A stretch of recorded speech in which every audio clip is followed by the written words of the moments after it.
Well. Look who just became the problem they can't solve, the variable they didn't account for, the name that turned a boardroom into a battlefield. Welcome back. Or should I say, welcome to the moment everything shifted. Because right now, somewhere in a room you've never seen, people you thought had you figured out just realized they don't know you at all. Someone just stood up, pushed back their chair, looked around that table with genuine fear in their eyes, and said the words that change everything. We need to rethink everything. And the silence that followed? That silence was about you. Let's paint the picture properly, shall we? There's a conference table, polished wood reflecting anxious faces. There's a projector screen with your name on it. Maybe your performance metrics, maybe your recent moves, maybe just your presence in their world. There are people who thought this meeting would be routine, a quick discussion, a simple strategy session. But then someone said something. Maybe it was your numbers. Maybe it was your impact. Maybe it was the realization that every assumption they made about you was wrong. And suddenly, the room temperature dropped. Suddenly, notebooks closed. Suddenly, the person who thought they had all the answers stood up and admitted they have none. We need to rethink everything. 5 words, simple words. But in that context, in that room, those 5 words were a white flag, a surrender, an admission that their entire framework for understanding you just collapsed because they built their strategies on predictions and you became unpredictable. They based their moves on patterns and you broke the pattern. They thought they had you mapped, categorized, contained, and then you did something they never saw coming. You evolved while they were busy planning. You transformed while they were still strategizing. You became the answer to a question they didn't even know they should be asking. And now they're scrambling. Now the confident ones look confused. Now the decision makers look paralyzed. Now the ones who smiled at you last week are wondering if that smile is going to cost them something later.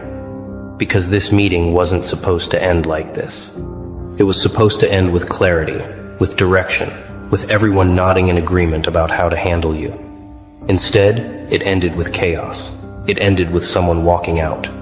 It ended with the realization that you are not a problem they can solve, with their usual tools, their standard procedures, their comfortable assumptions. You want to know what triggered it? It wasn't one thing. It was the accumulation. It was the way you've been moving differently, thinking differently, showing up differently. It was the results they couldn't ignore. It was the reputation that started building outside their control. It was the conversations happening about you in rooms they're not invited to. It was the sudden awareness that while they were watching you from one angle, the world was seeing you from another, and their angle was wrong. Completely, embarrassingly, devastatingly wrong. And someone in that room finally had the courage or the fear to say it out loud. Here's what you need to understand. That meeting was supposed to be about controlling you, containing you, predicting your next move so they could counter it. But midway through, the script flipped. Suddenly, it wasn't about you anymore. It was about them, about their miscalculations, about their outdated strategies, about the gap between who they thought you were and who you actually are. And that gap is massive. That gap is a canyon they just realized they can't cross. So someone stood up, because sitting in that room pretending they had answers felt more dangerous than admitting they don't. We need to rethink everything. Let that sink in. Everything. Not just their approach, not just their tactics. Everything. Their entire perception of you. Their assumptions about your limits. Their predictions about your trajectory, their understanding of your motivations, their belief that they could read you, manage you, outmaneuver you, all of it shattered.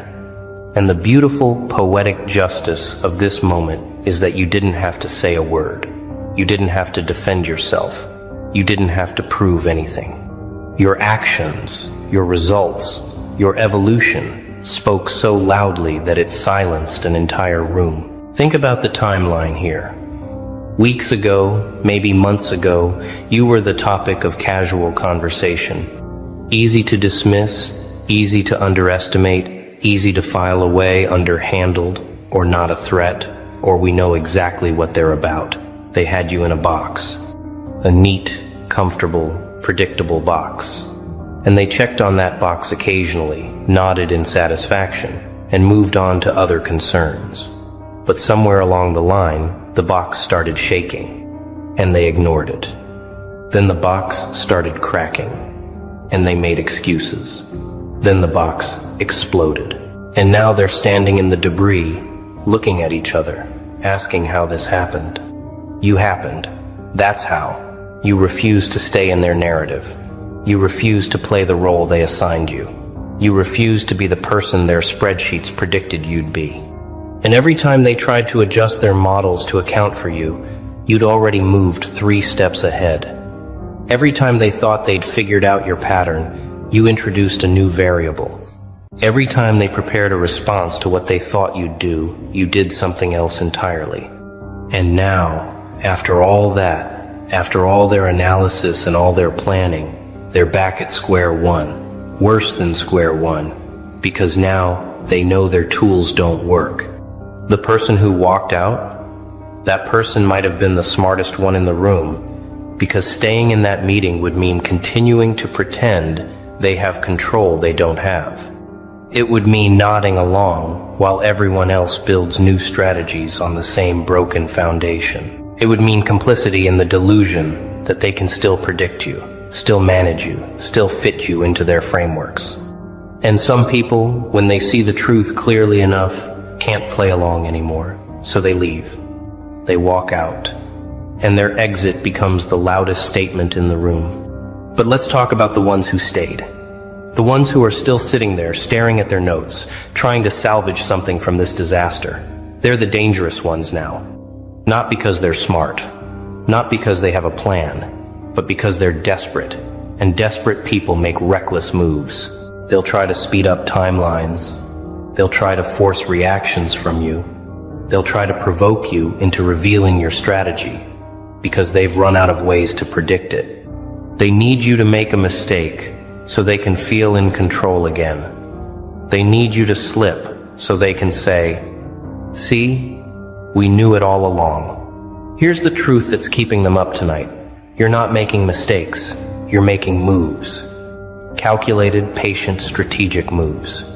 And the difference between a mistake and a move is that a move serves your purpose, not theirs.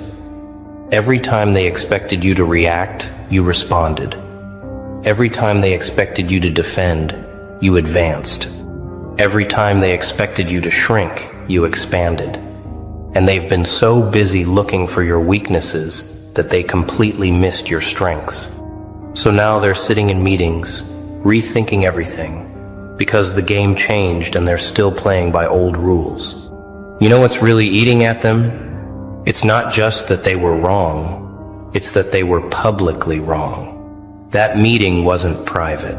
Those words weren't whispered. That moment of collective realization wasn't contained. Other people saw it. Other people heard it. Other people now know that the experts, the strategists, the decision makers, they got you wrong. And in their world, being wrong about something this significant, that's not just embarrassing. It's career altering. It's reputation damaging. It's the kind of thing that makes other people question everything else they've said, every other prediction they've made. So yes, someone walked out saying, "We need to rethink everything." But what they really meant was, we underestimated them. We misread them. We built our entire strategy on a version of them that doesn't exist. And now we're exposed. That's the real translation. That's the real fear.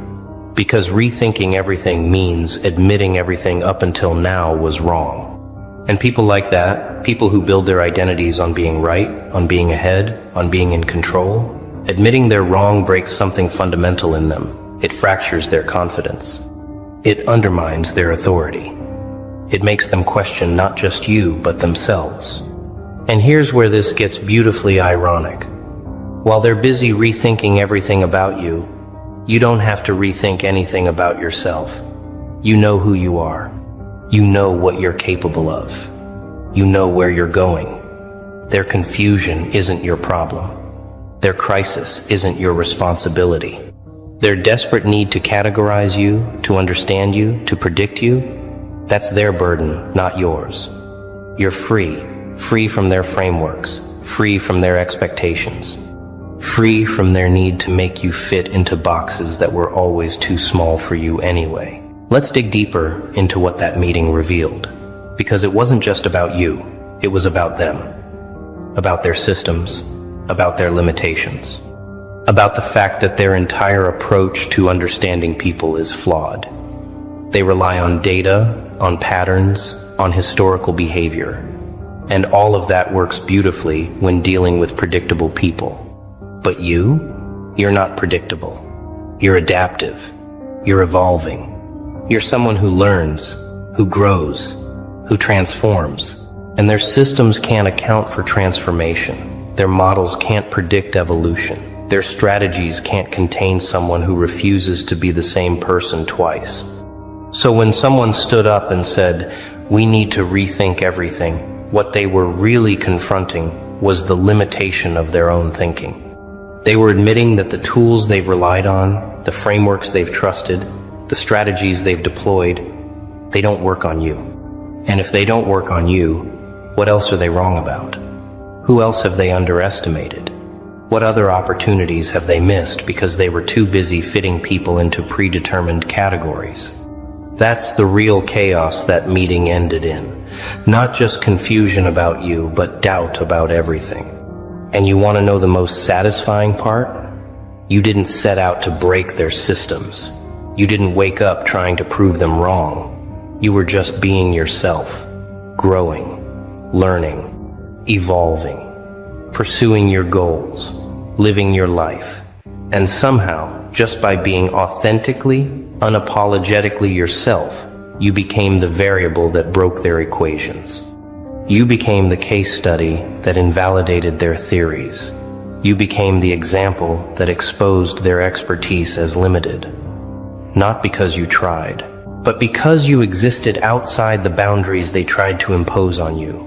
Now let's talk about what happens next, because this is where it gets really interesting. They're going to try to study you harder.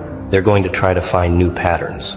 They're going to collect more data, run more analyses, hold more meetings. And all of that effort, all of that energy, all of that focus on you, it's not making them stronger. It's making them weaker.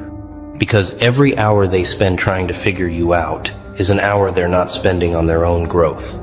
Every strategy they build around containing you is a strategy that's already obsolete by the time they implement it. Every prediction they make is based on who you were, not who you're becoming. And while they're paralyzed by analysis, you're moving. While they're debating strategies, you're executing yours. While they're rethinking everything, you're building everything. The gap between you and them isn't closing, it's widening. And they feel it. That's why the meeting ended in chaos. That's why someone walked out. That's why the ones who stayed looked shaken. Because they can feel the momentum shifting. They can sense the control slipping. They can see the future taking shape, and in that future, they're not the ones determining your trajectory. You are. Here's what they'll never understand. You're not their competition. You're not their rival. You're not playing the same game they are. They're playing chess, moving pieces, thinking 3 moves ahead. You're playing a different game entirely. One they don't have rules for. One they don't have strategies for. One they can't win because they don't even understand how to keep score. And that dissonance, that fundamental mismatch in understanding, that's what creates the chaos. That's what makes them rethink everything. That's what makes their meetings about you turn into meetings about their own inadequacy.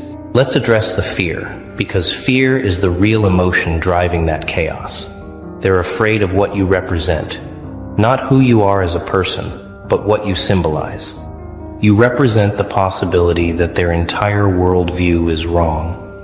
that their methods are outdated, that their authority is fragile, that their control is an illusion. You represent change they can't manage, growth they can't contain, success